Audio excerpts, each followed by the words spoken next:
I start my day with prayer. I end my day with prayer. I start my consciousness when I wake up in the middle of the night. It's based on my fundamental faith in God and the fact that I am in his arms. So when I'm at the weakest moment of my life, and that's when I'm sleeping, I have no defenses built in. And even my hard of hearing makes it even harder to be defensible, right? I trust him probably more than a lot of people. When that maybe if you're blind or if you're hard of hearing, you go to bed with such connection and such need of God that this is where we are. And I'm lucky because I get that experience every morning when I wake up, every night when I go to bed, and then anytime during the night when my mind becomes back to being awake, God is my first thing. Like, is it cool, God? I mean, are we good? Are we good? And I get out of bed, there's no snakes on the ground, from the old Bill Cosby days. So I want to keep that connection. I want to keep the people that are in your consciousness. And I hear from them on the phone all the time. I'm on the phone 40, 50 calls a day with people. And we talk about you and the collective conscious and how we're trying to get the world prepared. I think it's the only word that I can use that makes sense, right? You continue to fill us with the information that we need, and it's up to us to be prepared. It's up to us to be. That's exactly right. I mean, when I talk about revelation, I don't mean that the Bible's revelation is going to fold out like that, but there is a revelation coming, and it's a revelation of choice. It's which side do we choose to be on? And those who are awake will look at your product, Steve, and they'll say, well, these are wholesome products. These are good products. I want to buy them. And they'll look at a film or Hollywood and they'll say, that's not a wholesome film. I won't go to it. So the more people that are awake, we can actually change the commercialism of America, because those people will only buy or go into products or stores that are actually decent. And if everybody stopped buying this satanic rubbish that's available, and it's quite cheap, deliberately cheap, there wouldn't be a market for it. So this is what we want. We want people to be aware, to make those right choices, whether it's body align or whether it's a ticket for the theatre, and to actually force the people that run the world to actually start to cater for the true needs of the people, not some agenda that they've cooked up in the back office. It's amazing, Simon. They did a study. This study was done in South Korea, and they were trying to get people's wellness higher. Okay. So they filled the vending machines with an apple was like 7 cents and a banana was 3. All this good richness in there. And they use economics to make it a smart choice, a healthy choice, and a good economic choice, right? Well, what they found was the garbage food never was purchased. People would rather spend 7 cents on an apple than whatever it was, $1 on a bag of chips. So companies got smart and says, we can use economics to create behavior. And I think we need to do the same thing. We need to use our behavior to change the economics of the powerful, of the economics of the evil, because we need to stay away from. We don't need to oblige people that are fundamentally bad. And there are actors and actresses that get paid because I go see a movie. Well, I'm not doing that. I'm not Netflixing. And there's people, have you seen this movie? Have you seen that movie? And I'm going, no. Do you know who's in it? Do you know the messaging that they're given? It makes no sense for me to take $1 out of my pocket and provide it so they can do something more evil with it, or pay them back for their investment in the messaging they're trying to get. I don't listen to rap music. I don't listen to a lot of things that fundamentally are trying to take me into a different frequency, right? You and I talk a lot about frequency as consciousness. And if you find yourself liking something that is fundamentally negative, okay, some rap music that I've heard, it's got a great beat, and if you had no words to it, you might feel good about it.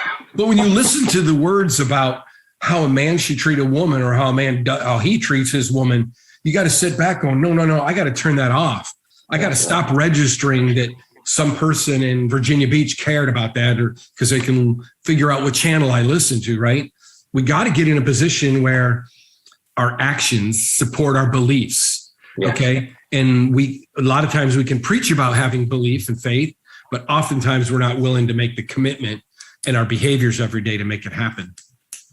That's right. And I know for a fact that CIA at some point, working with Hollywood or the music industry, really pushed rapping and black rapping because they wanted a gun culture with the gangs.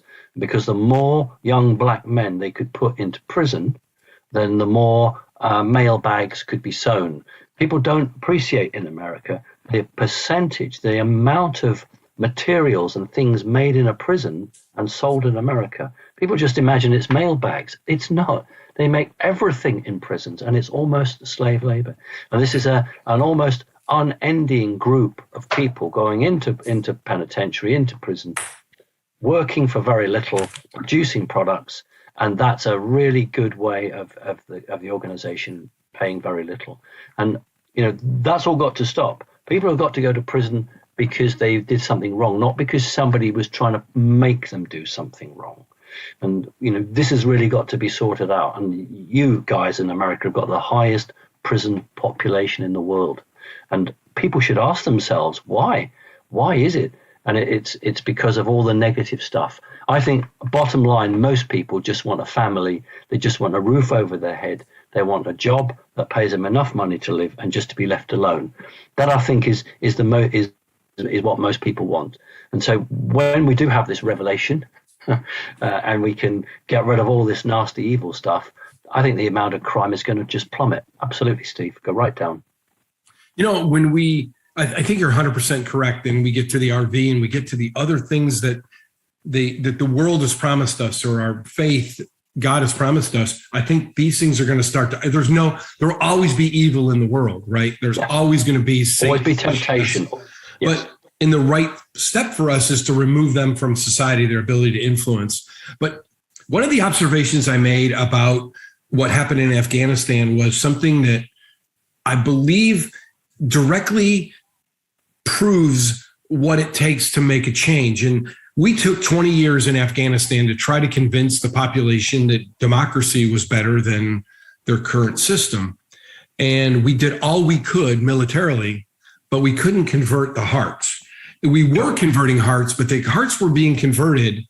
Hearts were being converted because they could see a better future. Okay, but it didn't empower them to do that. It's been 20 years, which is what, 1.5 generations, maybe just one. So if you've got the newborn who are just beginning to feel that as they come into the age of reason and the age of driving change, right? You get this kind of sense that the momentum is coming. Well, guess what? It wasn't enough. Maybe it's 25 years or 30 years, but a seed of a change isn't instantaneous. A seed of a change is just a seed, and it's going to grow and sprout, and eventually the population will move. Well, in the United States, the culture started changing. The approach to the way we educate children started to change. The way we leveled the competitive playing field and said, hey, you can be different. It's fine. And now look at us, after now the second or third generation has been fed this, suddenly now is in a position that these are embedded beliefs now. These weren't, at one time we didn't have these beliefs, but today the children that are making some of the decisions in the voting booth or with their economics have been brainwashed, have been never taught to look at the world. And we always wanted, I was raised to say, you got to do better by your kids than your parents did by you. Okay. Well, if I could back up and do it all over again, I would rather have my dad as my kid's father than me as my kid's father. My father is spiritual. He was emotional. He had all the things that it took to be a successful man. Okay. As a protector, raised me with a firm physical spanking when needed. And I never did that. And if I could back up, I would want to model myself and stop thinking that I can have the same outcome. And because it's clear the outcome of my 3 children are very different than my outcome. And because the approach was different, I believe that my dad spanking me at the time was good. Now I've been told that if you spank your children, it's bad and you can go to jail because the government says you don't have the authority to do that. They have their own authority to be called with them and how they want. So we might have won in Afghanistan if we waited another generation or two. It might have moved. But in this case, we know that 20 years is not long enough to change hearts, to change minds, and certainly to change the expectation and the beliefs. So right. Not long enough. In the 1970s, I know when I was in school, school parties would do exchanges with what was still then communist Russia. So you'd go to Berlin, which was still part of the Iron Curtain, and when you would meet people of your own age, the first thing they'd want to do is buy off you Levi jeans or anything that was a designer. And here's the point with Afghanistan, that a small Americanized or Britishized group who bought into the commercialism of the West and thought that they would get a passport and they'd be able to go and work in America or Europe. They bought into it because they saw it as a stepladder out of poverty. So they weren't embracing this so-called democracy because they believed it was something they wanted to bring back to Afghanistan. They embraced it because they were going to go out, make money, and maybe send it to mum and dad or maybe send it to family, but they were going to get the hell out of there and go and do it. Now, unless you can actually bring structural change to a society, you will that's why the Berlin Wall came down. You will my point. You will never actually have people on board with you, and so you could have military and the police, but if people don't actually recognize your culture as something that is valuable, then they will go back to the devil they know. And that's exactly what they did. There is no other way that the Afghanistan army, they just put their guns down. They just put their guns down and went home. Well, how is it that for 20 years, the American military had been training these guys, working with these guys, and yet like that, they just went home? So lots of questions should really be, they should sit round the table in Washington and say, what did we do wrong? Because unless they do that, they'll never learn. And God hopes that we don't have another war. But if you don't have a plan, then this is what happens. And so it's about family. It's about valuing people. And it's not about walking all over them. And one of the big problems you've got is big government now. Government coming in and actually, that's what you were saying, Steve, telling you how to run your life. And, you know, I've got books that are 30, 40, 50 years old about America. And it's about America, the land of opportunity, America, the dream, land of the free. Well, that's all nonsense, isn't it? Absolutely. A nonsense. It's a dream that doesn't exist anymore. America is not the land of the free, and it's not the place of opportunity. And that's why I truly believe that the vast majority of good American people are going to say, I don't like the way we're going. We're going to back up here and go back to what we think is decent. I can't believe that the millions and millions of American people are happy sleepwalking to destruction. I refuse to believe that. You know, we're finding day in and day out, more people are awakening. You know, we've been talking about this awakening that has to happen. And I remember when Trump and Hillary were going at it each other, and people asked me, who are you going to vote for? And I said, I'm voting for Hillary Clinton. And they're like, why? And I go, because we can't wake people, okay, unless they have this significant emotional event. Okay, there's something has to happen to shake them to their core. How many Christians were believers on their deathbed, right? But prior to that, they said they were Christian, but they became super Christian on their deathbed or at the morning of their dad or in the passing of a loved one. And I said, we have to create something that awakens everybody, because the direction we're heading is like an ocean liner and heading towards the cliff. And they're going, but, and I'm going, at some point, we've got to make it so easy for people to see so they can be awake. And we can get back to what the fathers that gave their life for this really intended for us.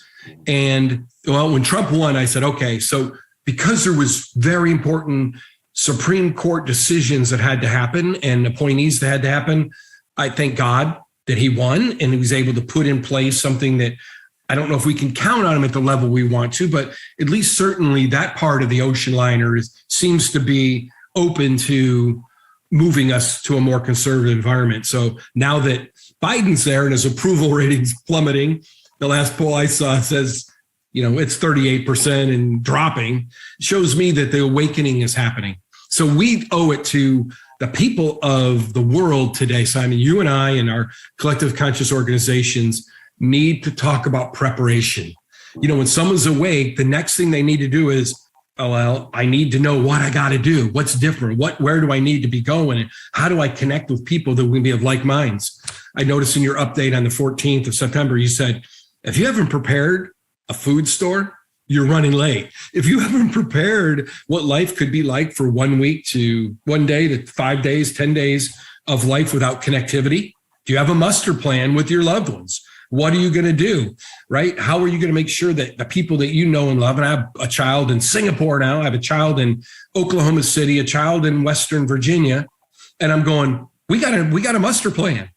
We've got thoughts on how we would get to each other. Should there be a problem, where we could go to connect? I have tons of friends in Singapore that my son would know to contact to. Maybe they could get a word out. My son in Oklahoma City, we have loved ones in Texas that he could make it to in a hurry. So we've talked about that level of preparation as well as food. Now, occasionally I nibble at some of that food we have set aside, but between my ammunition, between my food stores, my water stores, that's part of preparation. I want to be a part with you is that consciousness, that frequency, and that connected piece that's going to need. At some point, Simon, we are going to have to hold hands, right? We're going to have to damn the virus and hold hands and let the spirit, let the frequency of the masses of us elevate.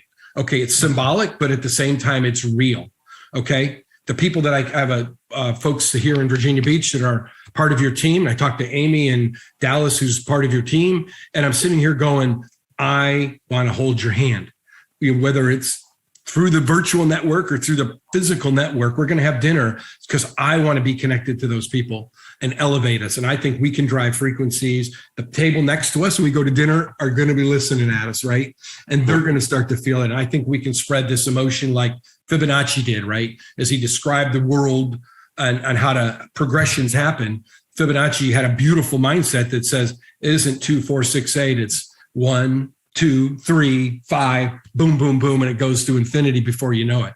So I think that's where we can be. I think we could be the professors of the Fibonacci expansion. At the same time, I want to take the devil down to negative integral of sum squared, take him down to a level that says, I just lost this battle. Okay. I'm going to fight the war, but I've just made this major battle loss and push him back to this area where he's out of our lives and into a mode where some of the weaker folks haven't been able to get back yet, and we can find ways to deal with them. But it's not going to be long before we're holding hands. I promise you, virtually and physically. In Virginia Beach, we will be holding hands. Okay. There you go. So we will be holding hands. Damn the virus. Damn what the government says we can and can't do. Okay. And we're going to hold hands and bring the spirit down upon us, bring the wrath down upon the world, and we're going to be prepared for it. Okay, let's bring the wrath down upon the bad people of the world. Yes. It is interesting what you said there. If we think back to Britain and the Second World War, when the Germans were bombing London, there was a huge swing to God. People would be praying that their bombs wouldn't drop on their house, or et cetera, et cetera. Now, what we saw in the 50s and 60s was a large expanse in the religion. So a lot of churches were built. But with a lack of external attack or the lack of external forces, that need for God has got less and less and less. So what's happening now in America is the beginnings of gas becoming too expensive for people to run their cars, for food becoming in a bit of short supply. People are now thinking that the world they inhabit is actually just a house of cards. It isn't actually important. What's important is their belief in God, that things can be better. And if you turn away from God, what happens, and I will say this, it goes to shit. It does. Because what happens is if you... By the way, that means the same in my English as it does in your English. Right? It's going to shit. Okay. So if you take your focus off trying to be a good person and you just go for where the money is, or you go for the easy life, then you've lost your focus. You've lost why you are here. And the result is that not just you, but all those around you get dragged in. And that's how corporations become, because if the top man is like that, everyone else thinks, well, that's the way to be. That's the culture in this place. And so I do think that there comes a time when those of us are just sick of it, just had enough of it. And as you said, you hold hands, you create a cleansing purple energy, whatever you want to call it, and that just zooms out and cleanses. And those people that can't hack that, well, they're too corrupted. So they're not allowed in our house. They need to go somewhere else. And so what we do is we draw people to us that are like us and want the best for humanity. And there will be a dividing. That's what Revelation was. It was a dividing between those that believe and those that don't, or those that refuse to believe. Look, in Noah's Ark, it took two, so there was one of everything, except the unicorn, of course. But he took two of everything. Why the mosquitoes? I still don't understand that, but neither do I. But it was a reboot. Like you switch a computer off, it restarted it, and it started it clean. Now, I don't want a reboot where it's cleansed. What I want in terms of humans, being reduced, what I want is every human on the planet who is of age to be able to make a choice. And whatever they choose, that's their choice. But then we say, this is the just and the truth and the righteous, and this is the model that we're going to use. And you guys who've had this satanic model in the past, you're not going to be part of our lives anymore. And so if we can take back the levers of power, it means that we educate properly, we use medical facilities properly, and we judge people through laws properly. It's not just about, I'm spiritual. It's about the whole world we live in and making sure the laws that we abide by are true and just. Mm-hmm. And so we're not just here, you and I, talking about small things. We're talking about something that could be rolled out across the whole world, Steve. You make me so excited when we talk about these subjects that, because I'm faithful and because I'm a believer, I'm in his hands and he's going to use me. I've told folks in your organization here, I said, I don't know what we're to do yet, but we're just start to listen, just start to put your ear to God, and you'll know exactly what you need to be doing. So this is exciting for me. You can't be listening to the White House. You can't be listening to CNN. You can't be listening to the BBC. They're all corrupt.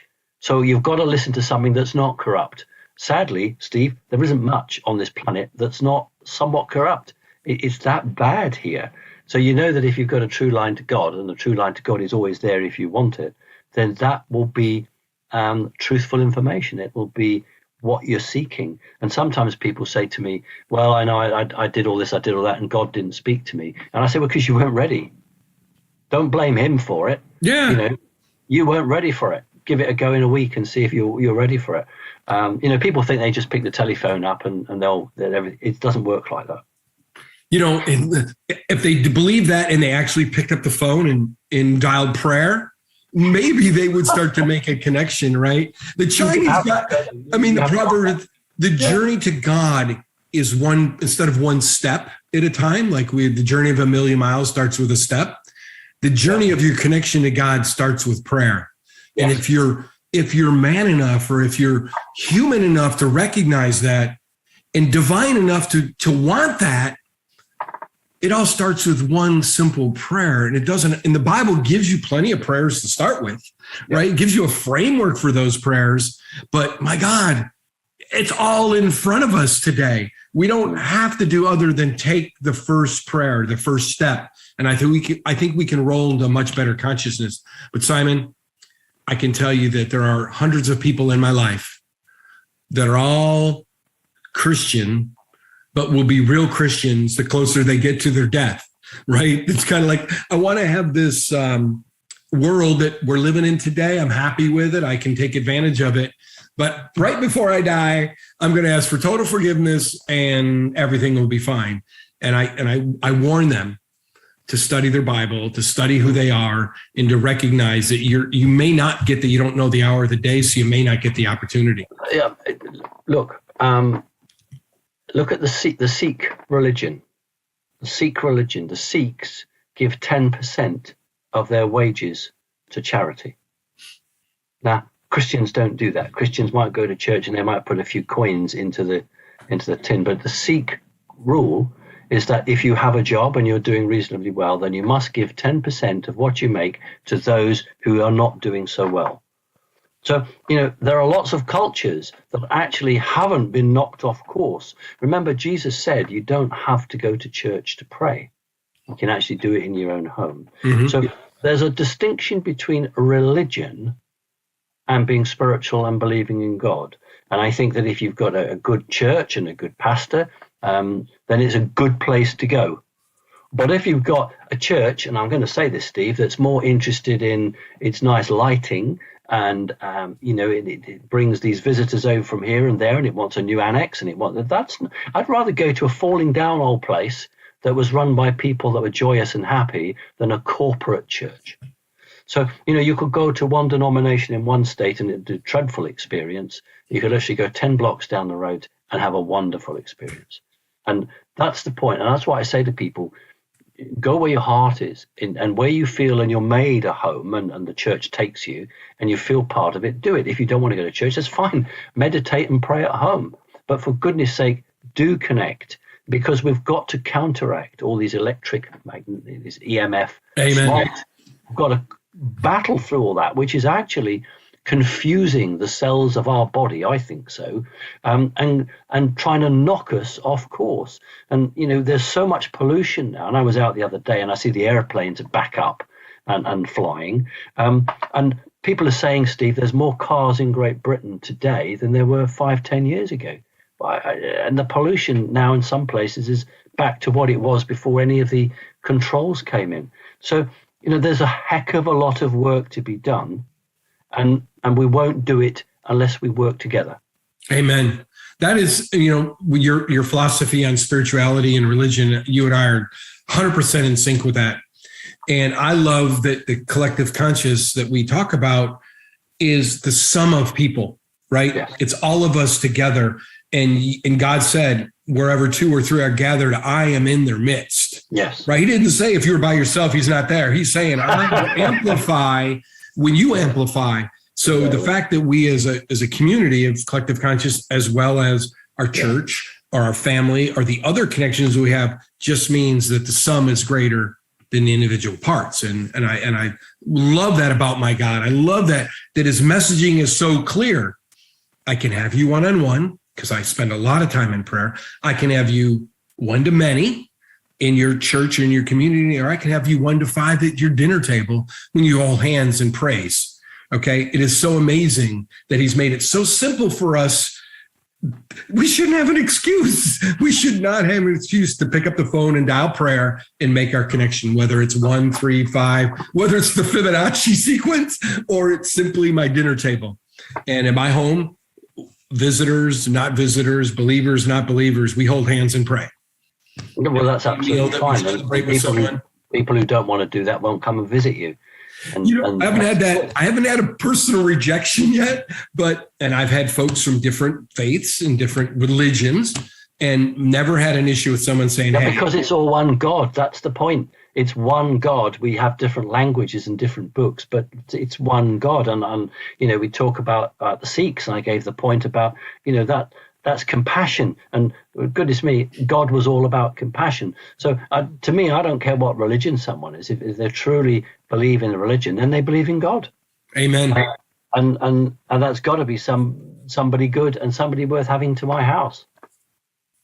Well, good. Hey, let me move us on a little bit. Give me a couple. I know in the 14th, you talked about the documents that are forthcoming. Any update on the next round or what we need to do now that we have some of those? Yeah. Now that my website's back to where it was, I can repost. It was just crashing under the old website. So I'm going to be putting the other 4 documents up today, and that will take people along. I wanted people to imagine a journey. You have your foundation, and that's the first document.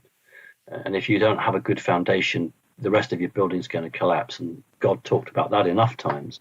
So what we've got is a series of documents that take the progression forward. And one of them, which we'll be posting, is excellent. It's sort of not just a beginner's guide, it's a really in-depth guide to the running of decision making in the United States. It talks about how the Congress works, how the Senate works, how the laws work.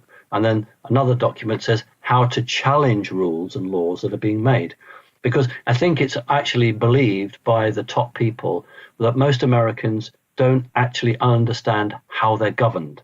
They don't actually understand the processes of governance in America. And so these documents, which were given to mainstream, and mainstream refused to publish them, that's why Charlie Ward and I and others are publishing them out there, are designed to empower people to get the truth and the facts, and not to be hung up on the spelling, but to actually look at what's here. And it's really important documents. And so there are 10 in total. Well, I look forward to pulling those down and going through them.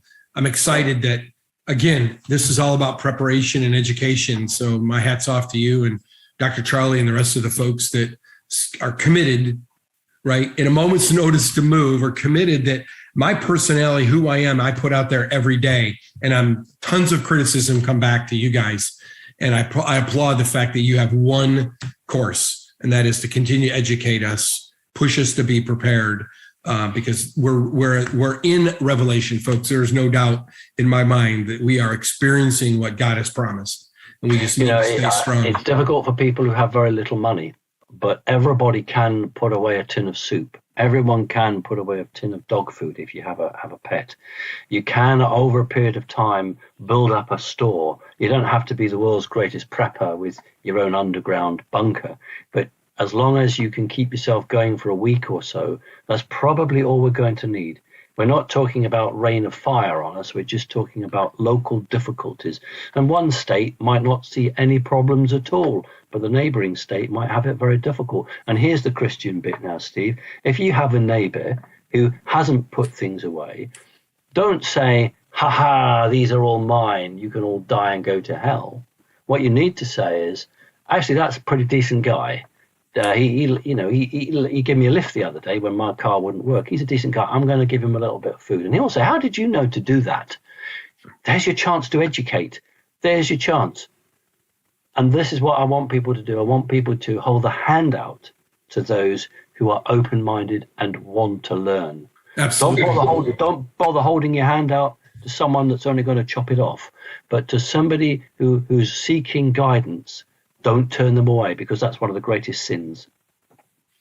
And I think now the preparedness, now that you talk about that, is okay. So you get extra food, knowing that there are going to be people, they're going to be at a point in their life where they will want to feel awakened, and you're going to be there to feed their mind, their soul, and their stomach. So don't just put away enough for you and yours, put enough for me and them. But hey, I want to leave you with something. I know there's a lot of stress in the United States and the world about passports, right? My shot passport. Well, I started carrying this with me. This is my passport. Good looking man right there, right? Oh, yeah, is that you? No, this. Oh, I see. I see. You're the one at the bottom. You're not the one with the beak. This is me. So you didn't get the joke. I pull this out. The audience will get the joke. You didn't get the joke. The audience will get it. You didn't. Oh, I didn't hear you clearly. Tell me it again. I said to you, are you the one with the beak at the top or the one below? That good old Polish nose. Yeah. Yeah, that's right. I carry this now because this is my effing passport. That's right. I'm a citizen. If you're going to tell me that being a citizen means I have to have the Fauci ouchie or the jab in order to partake in your little business, that's fine. This is the only passport I need. Right. And there should be no other passports ahead of this one, because nowhere in this passport, in my signature, that says that I am an American citizen, and I don't mean to insult anybody else. I'm just telling you what I'm doing, right? Of course. I pull this out and I go, arrest me, do something. But this is the only passport I need to have in order to be and partake in anything this country has to offer, both in the public sector. If you're going to open up a business and you're going to get the local police, the local firemen are going to take care of you if there's a problem, that means you're subject to the city, okay, which means you're public, and therefore you need to open your doors. You cannot stop me from walking in. I carry this now, and I feel so proud. Like, this is my passport. Well, I think that's a speech for the judge. And likely it will be with my attitude. In Britain, Steve, they've done away with the jab passports. I thought they don't have it. They've done away with it. In Australia, they're going to hold you down and do it to you. Yeah, I think the fact is with Britain, they couldn't have got away with it. Yeah. But other countries, they will try and get away with it. Yeah. Hey, let me wrap up with you. This has been a product that I launched on your show. This is our Purify disc. Our patch goes below the navel, 3 days. One patch wear for 3 days, and then you take it off and let your body come back to normal. It is amazing, both the chemical release that people are getting, but at the same time, they tell me their sleep is incredible, that the cleansing of the chemicals means that... Have you had a lot of feedback? Have people been phoning you or writing in? Oh my gosh. We post most of the comments. I haven't looked. Yeah. Get back. I have phone calls every day. In fact, I got 22 voicemails on my personal phone to call back people today. And the feedback, and I ask them all the time, what's it doing for you? And what I'm hearing is that this part, and maybe because there's faith in the product, right? And maybe people can connect with it, but as we chemically detox you, emotionally, you get detoxed at the same time. Your pineal gland and you dream open up and you start giving more vividness and this cleansing that starts from the inside out, okay? From our brain matter out, and it's pushing all the stuff outside the body. So how long did it take you to develop that, Steve? We had a version of this about 3 years ago, sold out in December of 2020. And then we spent the few months getting it reconditioned and looking at the latest, greatest findings.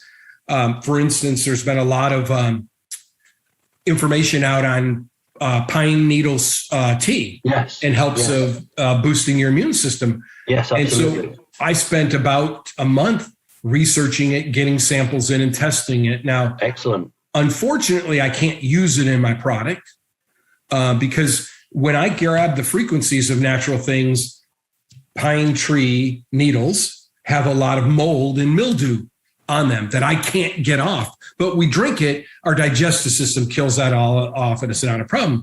But if I'm going to extract the frequencies of that, when I do that, I'm going to grab the frequencies of mold and mildew. So I actually sent it off to a chemist that I know and who's trying to purify it down to 1 part per million, such that if I was to use it. So when I built this product from the remnants of our old product, I was able to add about 40 different frequencies in here that I had learned in the last 3 or 4 years that can make an impact. So we boost the immune system. What's the product called, Steve? If they're looking for it's called Purify. Ah, right. Okay. Okay. Our Purify. We announced it on your show. It's been about a month now. So we've sold out twice. Our manufacturing runs. Oh, I'm so pleased because I've had anecdotal evidence. People have said to me that they've got it, and I'll be honest, Steve. A lot of people said they'd just give it a try.